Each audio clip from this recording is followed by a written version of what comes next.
Hello, I'm Chris Williams from Read Comics, They're Bad For You, the name of my YouTube channel.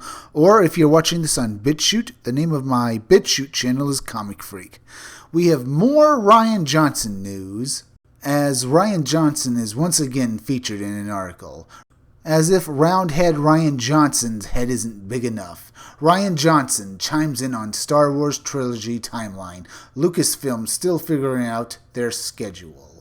Well, let's see what they say about Rian Johnson now in this article. With all the Disney-based news that's spread across the galaxy over the summer, the Lucasfilm corner of the Disney franchise juggernaut has remained mostly focused on the nearest Star Wars milestone, this winter's release of The Rise of Skywalker and the even sooner debut of The Mandalorian on Disney+. But looking further ahead, cloudy is the future, to quote a wizened Jedi Master. While we know about what Lucasfilm is planning, we still don't have a clear idea of when the post-Skywalker phase of the Star Wars universe will take aim at movie theaters. Rian Johnson, director of The Last Jedi and leader of one of two multi-picture Star Wars film projects in the works, recently weighed in on how his movie timeline is shaping up, and it sounds as though a Johnson-directed trilogy could still be, at least in the eyes of eager fans, far, far away. That's a funny thing to read, because I'm pretty sure no fan actually wants to see his movie trilogy.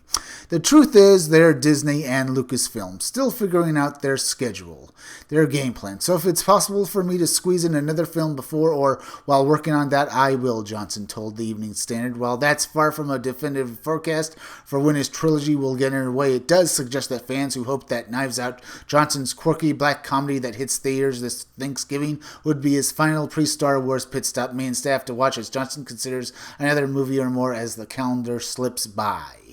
Johnson at least is having fun maintaining some connection to Star Wars, even as he awaits Lucasfilm's next playing move. Yoda voice actor Frank Oz has a small role in Knives Out, giving rise to a tie-in that almost slipped by Johnson before he realized on having it pointed out to him that he's still playing in the Star Wars sandbox. You're right, technically this is a Star Wars crossover, he joked to the Standard. Oh, that's so nice. You're giving roundhead Rian Johnson a bit of charm and wit, trying to make him seem more friendly than he is, when he is actually an arrogant prick who doesn't care what Star Wars fans think and feel about the franchise, only that his opinion and his control of it is what matters. While we wait to see what Lucasfilm will announce for both Johnson's Star Wars trilogy as well as the separate Star Wars project that may be long in the making, now that Helmers, D.B. Weiss, and David Bernoff have taken on a mammoth Netflix creative deal, at least we won't be left out in the... Yeah, this is where they go on to tell you when the Star Wars The Rise of Skywalker will be released.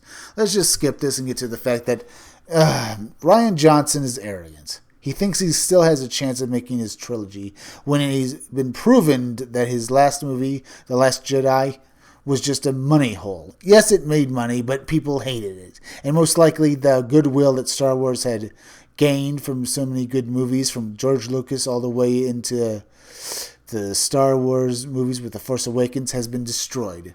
All I can hope is that South Park will eventually make a huge parody of the actual living comedy that Star Wars has become. Hell, it might be so good they might make it into one of those 3-episode arcs they like to do in their seasons. It would be just great seeing Matt Parker and Trey Williams make fun of Bad Robot and Kathleen Kennedy at Lucasfilm. Because it already feels like a South Park parody already in Star Wars, so we might as well make it actually legitimately real in a real episode of South Park. That's all I gotta say. If you like this video, subscribe. Make sure you're still subscribed because YouTube is going around unsubscribing people, so make sure you're still subscribed. If you're watching my videos but you're not subscribed, just subscribe to me. Subscribe to my YouTube channel, Read Comics, They're Bad For You. Then go over to BitChute and subscribe to my BitChute channel, Comic Freak. Hit that bell for notification. Hit that like button and leave some comments down below. And also, could you please share this video, share it on Twitter and share it on Facebook, because YouTube is also not going around promoting their creators' videos anymore. It would really help me if you could please share this video. And remember, keep checking back in future videos for more information on my upcoming independent comic book, Scumdogs. I'm Chris Williams, and I'll be back again tomorrow with another video or review.